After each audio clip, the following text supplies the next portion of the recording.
was on the phone with a CIO. His company's starting to get bigger. He's starting to grow, and he's got like the funniest story I've ever heard. I said, "Well, what are you doing?" And he's like, "Oh, well, we use QuickBooks." And I said, "Okay." And I'm like, "You know, do you have any pain points?" And he's like, "Yeah, I don't know."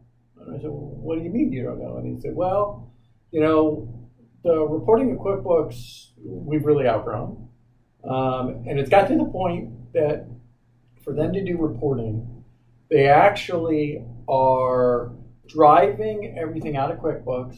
They're putting it into Excel spreadsheets, got a big book, and then they drive reporting out of the Excel spreadsheets in their book to get the reporting that they're looking for." And I said, "You know, well, why is this such a pain point?" And I went, he goes, "Well, I don't know. I don't know what I don't know."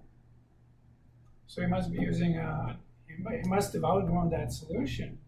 Well, but what does that mean? I mean, so why would somebody go from QuickBooks to NetSuite? I mean, there's got to be some advantages with Oh reporting. yeah, I mean out of the box reporting, a good inventory tracking, everything in one place.